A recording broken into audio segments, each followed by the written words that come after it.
దేవుని యొక్క ఆజ్ఞలన్నిటినీ అనుసరించి ఎవరైతే నడుచుకుంటారో వారు నీతిమంతులు. నీతిమంతులు అంటే ఎవరు? దేవుని యొక్క వాక్యానుసారముగా ఎందరైతే నడిపించబడతారో వారందరూ నీతిమంతులు. ఆ నీతిమంతుల్లో యోసేపు ఒకడు. చదువుకున్న వాళ్ళు దొరుకుతారు, చక్కని వాళ్ళు దొరుకుతారు, ఆస్తిపరులు దొరుకుతారు, కానీ నీతిమంతులు దొరకరు. గుణవంతులు దొరకరు, నీతిమంతులు. యోసేపు అని పేరు పెట్టుకున్నంత మాత్రాన నీతిమంతుడు ఏం అయిపోడు.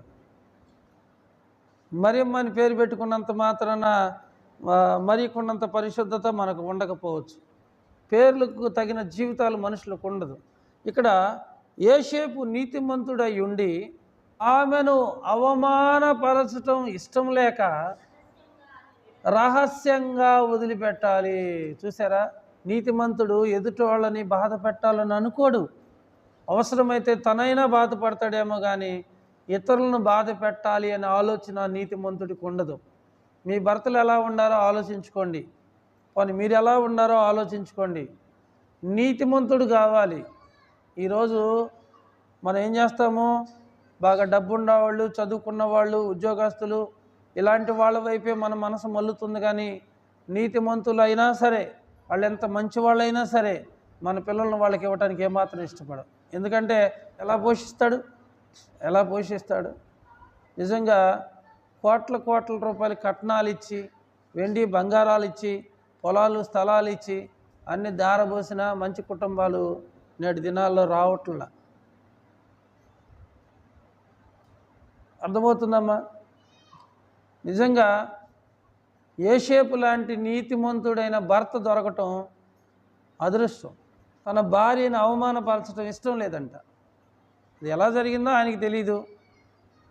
కానీ అవమానపరచడం ఇష్టం లేక రహస్యంగా విడిచిపెట్టాలని తన మనసులో తాను ఆలోచించుకుంటున్నాడు. ముందు అసలు ఏం చేయాలి?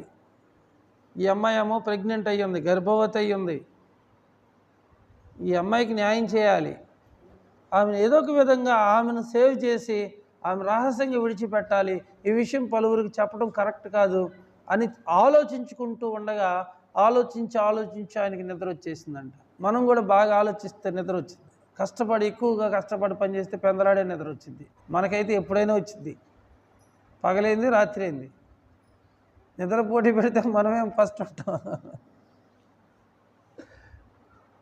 అది ఇక్కడ యోసేపు ఆలోచించి అలసిపోతే ఏమొచ్చింది? ఆయనకి నిద్ర వచ్చింది.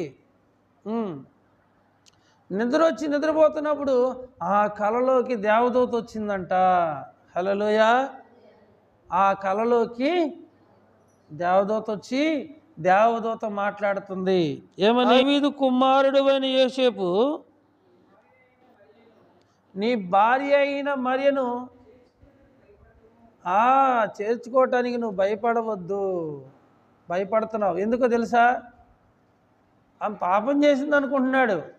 నిజంగా ఆయన వదిలిపెట్టాలనుకుంటున్నాడు. ఈరోజు చాలామంది భర్తలు కొన్ని పాపాలు భార్య చేస్తుందని తెలిసి కూడా 10 మందిలో చెప్పుకోలేక, తనకు తాను చంపుకోలేక తలంచుకొని కాపురాలు చేసేవాళ్ళు ఎంతోమంది ఉన్నారు లోకంలో.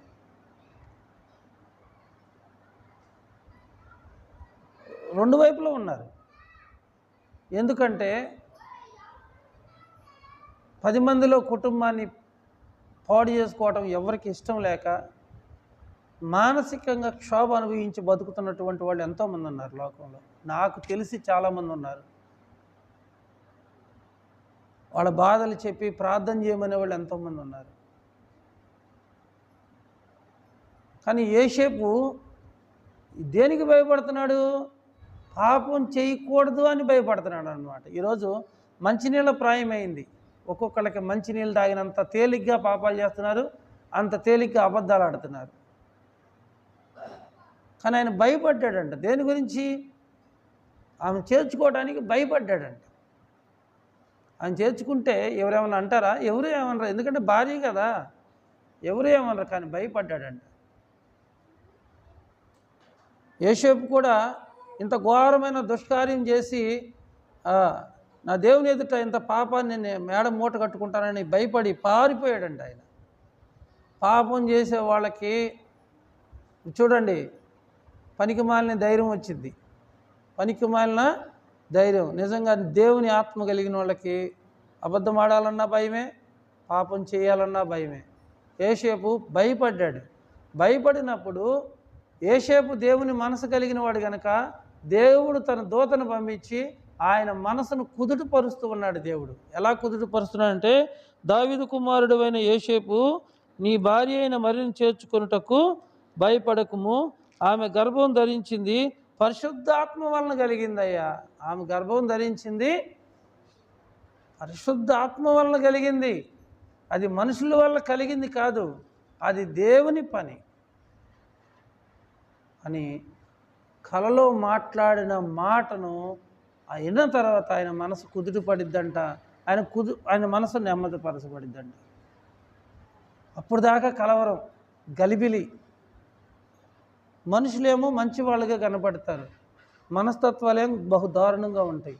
ఎప్పుడైతే దేవుని దూత యోసేపుతో మాట్లాడిందో అప్పుడు మనసు తేలికయింది, మనసు కుదుటపడింది. చాలామంది భార్యలకి ఈరోజు మనసు కుదుట లేదు, చాలామంది భర్తలకి ఈరోజు మనసు కుదుటలేదు.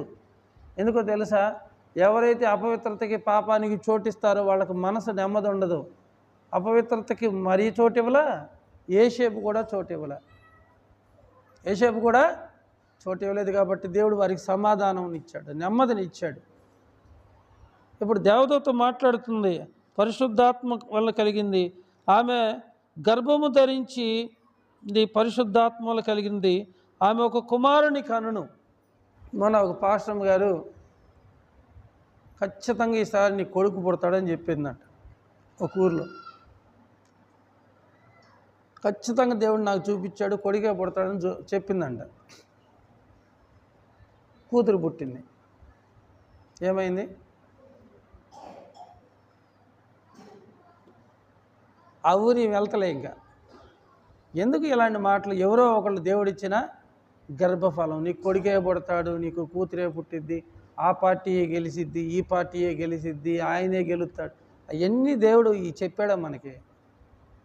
దేవుని వాక్యం చెప్పు, దేవుని వాక్యం మాట్లాడు. ఎదుటోళ్ళు బాధపడుతుంటే వాళ్ళని ఆదరించడం కొరకు దేవుడు నీకు ఇచ్చే ప్రవచనం ఉంటుంది, దాంతో మాట్లాడు. కానీ అనవసరమైనటువంటి విషయాల గురించి కాదు. గర్భఫలం అనేది దేవుడిచ్చిన బహుమానం, ఎవరిచ్చినా సంతోషంగా మనం తీసుకోవాలి. కానీ వాళ్ళే కావాలి వీళ్ళే కావాలని మనం అడగకూడదు. దేవుని చిత్తం ఎలా ఉంటే అలా జరిగింది. అర్థమవుతుందా? ఒక కుమారుని కనును, ఆయనే తన ప్రజల పాపముల నుండి వారిని విడిపించును. ప్రజల పాపాల నుండి ఆయన విడిపిస్తాడు కనుక ఆయనకి యేసు అను పేరు పెట్టబడును. మనం యేసయ్య అంటున్నాం కదా, యేసు అనేది పేరు కాదు, అదొక పని. రక్షకుడు ఆయన, మీరు అర్థం చేసుకోండి. ఆయన పేరు వాక్యం, ఆయన పేరు ఆది యందు వాక్యం ఉండను, ఆ వాక్యమే. యేసయ్య పేరేంటి? వాక్యం. వాక్యము ఆయన పేరు. మరి యేసు అంటున్నారు కదండి. యేసు అంటే రక్షకుడు, ఆయన చేసే పని. ఏం చేస్తాడు ఆయన? ప్రజలను రక్షిస్తాడు, అది ఆయన పని. కూరగాయలు అమ్మే ఆయన వస్తాడు, ఏమంటారు మీరు? పిలిచేటప్పుడు ఏమని పిలుస్తారు? ఆయన పేరు కూరగాయల? ఒక ఐస్ క్రీమ్ ఆయన వెళ్తాడు, ఏమని పిలుస్తారు? ఆయన పేరు ఐస్ క్రీమా? అలాగే యేసు అనేది పేరు కాదు, ఆయన చేసే పని. ఆయన పేరు వాక్యం. ఆది యందు వాక్యం ఉండెను, వాక్యం దేవుని యొద్ద ఉండెను, ఆ వాక్యమే దేవుడై ఉండెను. అంటే ఆయన తన ప్రజల పాపముల నుండి ఆయన వారిని విడిపించును. ఆయనకు యేసు అని పేరు పెట్టబడును. యేసు అను పేరు అంటే యేసు అనేది ఆయన చేసే పని. రక్షకుడు, మనల్ని రక్షించడానికి యేసయ్య. ఆమె గర్భవతి అయింది. ఆమె కుమారుని కను వరకు ఆమెను ఎరగకుండెను. అంటే మీరు అర్థం చేసుకోండి, అంటే పుట్టబోయేది నా కుమారుడు కాదు, దేవుని కుమారుడు. ఆయన పరిశుద్ధుడు. ఆయన పుట్టేంత మట్టుకు మరియను ఎరగకుండెను. చూడండి, యోసేపు తన జీవితాన్ని దేవుని కొరకు సాక్రిఫైస్ చేశాడు. మరియమ్మ యేసయ్య కొరకు తన లైఫ్ని సాక్రిఫైస్ చేసింది. పశువుల పాకలో పశువులు మేత మేసే తొట్టిని కూడా దేవునికి ఇచ్చినాయి. లోకాలను ఏలే దేవుడు సత్రంలో కూడా ఆయనకి స్థలం దొరకలేదంట. పశువులు ఆయనకి అవకాశం ఇచ్చినాయి అంట. పశువులు మేత మేసే తొట్టిని యేసయ్యకి ఇచ్చినాయి. ఆ దినాల్లో జ్ఞానులు ముగ్గురు వచ్చి బంగారం సాంబ్రాణి బోళం కూడా దేవునికి కానుకలుగా సమర్పించి ఆయనకి సాష్టాంగపడి నమస్కారం చేశారట. ఇవన్నీ ఎందుకు చెబుతున్నానంటే, యుగముల సమాప్తి యందు కాలము పరిపూర్ణమైనప్పుడు దేవుడు మన కొరకు ఆయన కుమారుడైన యేసుక్రీస్తును పంపాడు అంటే అంతకుముందు ఉన్నాడనే కదా, మనం ముందే చెప్పుకున్నాం కదా. సృష్టి ఆరంభంలోనే ఆ కార్యాల్లోనే మొట్టమొదటి కార్యం ఏంటంటే కుమారుడిని కలుగు చేసుకున్నాడంట. ఎందుకంటే ఆయన ద్వారానే మనమందరము ఉగ్రత నుండి తప్పించబడతాం, పాపశాపాల నుండి విడిపించబడతాం, నిత్య నరకము నుండి ఆ పాతాళము నుండి విడిపించబడి నిత్య జీవానికి వెళ్తామని ముందుగానే దేవుడు తన కుమారుని పట్ల ఒక ప్రణాళిక కలిగి ఉన్నాడు. ఆ ప్రణాళిక యేసుక్రీస్తు వారి జీవితంలో జరిగింది. అతనిని నలగొట్టుటకు యెహోవాకి ఇష్టమైన, అంటే అతనిని అంటే ఎవరు? యేసయ్యని నలగొట్టుటకు తండ్రి అయిన దేవునికి, నా దేవా నన్నెందుకు చేయి విడిచిపెట్టావు అన్నాడు. నా తండ్రి నీ చిత్తమైతే ఈ పాత్ర నా యొద్ద నుండి తొలగించుము అన్నాడు. వాస్తవానికి అతనిని నలగొట్టుటకు యెహోవాకు ఇష్టమైను, ఆయనే అతనికి వ్యాధి కలుగు చేశాడు. అతడు తన్ను తానే అపరాధ పరిహార బలిగా చేయగా అతని సంతానం మనమే. అతని సంతానం ఎవరో కాదు, అతడు తన్ను తాను పాప పరిహారార్థ బలిగా చేసుకున్నాడు. తర్వాత అతని సంతానం చూసును, అతని సంతానం మనమే. అతడు దీర్ఘాయుష్మంతుడగును, ఎప్పుడు జీవిస్తాడు. ఆయనకు మరణం లేదు. ఆయన సజీవుడు, ఆయనకు మరణం లేదు. మరణం మీద ఆయన అధికారం పొందాడు. ఓ మరణమా నీ విజయం ఎక్కడ? ఓ మరణమా నీ ముళ్ళు ఎక్కడ? మరణపు ముళ్ళును విరిచిన శక్తిమంతుడు ప్రభువైన యేసుక్రీస్తు వారు. ఆయన దీర్ఘాయుష్మంతుడగును, యెహోవా ఉద్దేశం అతని వలన సఫలమగును. అతని వలన, తన ఏక కుమారుడైన యేసుక్రీస్తు వలన ఆయన ఉద్దేశాలన్నీ సఫలమవుతాయి అన్నమాట. ఆయన ఉద్దేశం ఏంటి? ఖచ్చితంగా ఆదాము పండు తింటాడు. ఏదేం తోటలో పెట్టాము, ఆదాము అవ్వలో ఆ పండు తింటారు. తినటం వల్ల ఏమొచ్చింది? మనుషుల్లో పాపం వచ్చింది. ఈ పాపం వల్ల మనుషులు నరకానికి వెళ్తారు. ఆ నరకం నుండి తప్పించాలని ముందుగానే దేవుడు ఒక ప్లాన్ వేసుకొని యుగముల సమాప్తి యందు కాలము పరిపూర్ణమైనప్పుడు దేవుడు తన కుమారుణ్ణి మనందరి కోసం పంపించాడు. మనందరి కోసం అతనిని నలగొట్టుటకు యెహోవాకి ఇష్టమాయను, ఆయన అతనికి వ్యాధి కలుగు చేసెను. యెహోవా ఉద్దేశములన్నీ అతని వలన సఫలమవుతున్నాయి. కాబట్టి తండ్రి చిత్తాన్ని జరిగించాడు, తండ్రి ఉద్దేశాన్ని జరిగించాడు. తండ్రి కోసం ఈ లోకానికి వచ్చాడు, తండ్రి కోసం మనందరి నిమిత్తం చనిపోయాడు. కాబట్టి ప్రియమైన వాళ్ళరా, యేసుక్రీస్తు వారు ఈ లోకానికి మనందరినీ రక్షించటానికి, మీరు ఒక్క పాపమే కాదు, మీకు ఎటువంటి సమస్యలు ఉన్నా, ఎటువంటి బాధలు ఉన్నా, ఆర్థిక పరిస్థితులు కావచ్చు, ఆరోగ్య పరిస్థితులు కావచ్చు, ఏదైనా కానీ మన సమస్యలన్నిటికీ మాత్రం పరిష్కారం ప్రభువైన యేసుక్రీస్తు వారే. ఆయన ఖచ్చితంగా మనల్ని గమ్యం వరకు నడిపిస్తాడు, ఎడవక నడిపిస్తాడు. ఈ 2025 సంవత్సరం ఆఖరి రోజుల్లోకి వచ్చేసేసాం. మరి కొద్ది రోజుల్లో ఈ సంవత్సరం పూర్తి అయిపోయింది. ఇంతవరకు దేవుడు నడిపించాడు. ఈ సంవత్సరం నువ్వు పోగొట్టుకున్నది, నష్టపోయింది, వచ్చే సంవత్సరం రెండంతలుగా దేవుడు నీకు ఇవ్వబోతున్నాడు.